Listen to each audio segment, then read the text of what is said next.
Haleluya, kita beri tepuk tangan lagi buat Allah kita.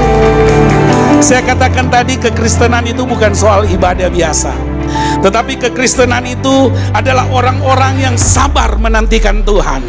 Kekristenan itu bicara bagaimana seorang yang mau tinggal di dalam kerajaan sorga. Apa itu kerajaan sorga? Adalah kebenaran firman Tuhan. Nah saudara, setiap orang percaya itu memiliki tujuan hidup. Dan kita harus pastikan bahwa ketika kita iring Tuhan, kita punya tujuan hidup. Bukan sekedar kumpul, bukan sekedar kita datang bersekutu tiap minggu menjadi panggilan orang Kristen, tetapi saya mau kasih tahu bahwa kita harus memiliki satu tujuan hidup. Saudaraku yang kekasih dalam Tuhan Yesus Kristus, ada banyak hari-hari ini saudara, orang mulai bingung dengan situasi, ya. Saya lihat berita, ada muncul lagi informasi-informasi yang bisa memberikan ketakutan kepada kita. Tetapi hari-hari ini saya mau beritahu, sekalipun hari-hari yang jahat kata firman Tuhan, pemeliharaan Tuhan itu berlaku bagi saudara dan saya. Secupak gandum sedinar, tetapi minyak dan anggur tidak boleh dirusakkan. Saudara dan saya adalah minyak dan anggurnya Tuhan. Dan Tuhan berkata jangan dirusakkan. Kenapa? Karena kita punya tujuan hidup. Filipi pasal yang ketiga ayat 12 sampai ayat yang ke-16. Kehidupan kekristenan kita itu memiliki satu tujuan. Dan tujuan kita ini adalah apa saudara? Ketika kita mau minta Tuhan berkenan dalam kehidupan kita. Kekristenan saya katakan bukan soal kumpul-kumpul, tetapi kekristenan yang Tuhan ajarkan kepada kita, bagaimana kita sabar untuk mengiring Tuhan, bagaimana ketika kerajaan sorga tergenapi dalam kehidupan kita. Dan orang percaya harus memiliki tujuan hidup. Saya pelajari di sini, tujuan hidup orang percaya yang pertama itu saudara apa? Yaitu kita bisa menjadi serupa dengan Yesus. Alkitab berkata, ketika kita belajar menjadi serupa dengan Yesus, ada banyak hal yang Tuhan ajarkan kepada kita. Amin. Ada banyak perkara yang Tuhan bisa bukakan kepada kita. Menjadi serupa dengan Yesus, saudara. Filipi 3 ayat yang ke-10, saudara, dia katakan apa di sana? Menjadi serupa dalam kematiannya Yesus.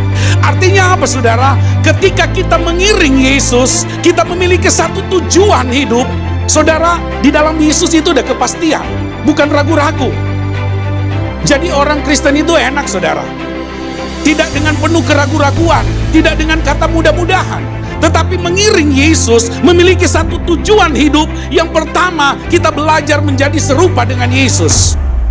Menjadi serupa dengan Yesus memang saudara itu tidak mudah, tetapi ketika kita belajar di dalam firman Tuhan, ada banyak hal yang Tuhan bisa bukakan kepada kita. Yang pertama saudara, menjadi serupa dengan Yesus, kita mengenal Allah secara pribadi. Kita mengalami perjumpaan dengan Allah secara pribadi. Kenapa saudara? Kalau kita tidak alami perjumpaan dengan Yesus secara pribadi, akan menjadi sia-sia kehidupan kita. Tetapi ketika kita mengalami perjumpaan pribadi, kita mulai mengenal Allah, kita belajar, Tuhan kami mau sama seperti Yesus. Makanya saudara, setiap waktu yang ada, pergunakan sebaik mungkin. Hari-hari ini kata firman Tuhan, hari yang jahat. Akan ada satu kali saudara, Alkitab katakan, sekalipun engkau mengembara dari timur ke barat, dari utara ke selatan, engkau tidak bisa menemukan lagi yang namanya firman Tuhan. Kita nggak bisa lagi mendengarkan kabar baik itu. Kenapa saudara?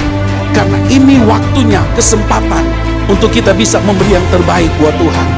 Makanya saya selalu katakan, kalau kita masih hidup, ini satu kesempatan. Ketika kita mau melayani Tuhan, kita mau maju, mau iring Tuhan, gak usah pandang ke belakang kita. Kita gak usah lihat masa lalu kita. Di gereja ini kita diajarkan apa? Meninggalkan jubah lama kita, mengenakan jubah yang baru, tidak lagi melihat ke belakang. Karena saudara tahu, akibat orang menoleh ke belakang seperti apa saudara? Istri, Lot. Tetapi saya percaya kita di tempat ini, kita memandang kepada Yesus. Kenapa Yesus? Kenapa bukan Petrus? Kenapa bukan Daud saudara?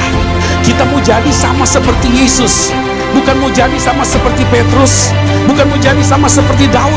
Mereka sama seperti kita, masih manusia. Tetapi ketika kita belajar tujuan hidup kita, yang pertama mau jadi sama seperti Yesus.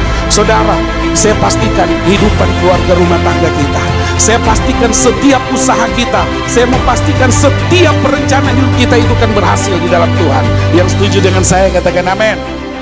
Saya percaya saudara, ketika kita belajar menjadi seperti Yesus, artinya apa saudara? Kita mempergunakan setiap panggilan Allah. Menjadi sama seperti Yesus, kita belajar mempergunakan setiap talenta kita, setiap panggilan Allah dalam kehidupan kita. Kemarin saya katakan, kalau kita dipanggil Tuhan, walaupun kita mau seperti apa, mau kemana saudara, mau lari dari panggilan Tuhan, namanya Tuhan yang panggil kita saudara, itu pasti akan kembali kepada kebenaran firman Tuhan. Yunus yang coba mau lari dari kenyataan, tetapi Tuhan punya rencana yang indah.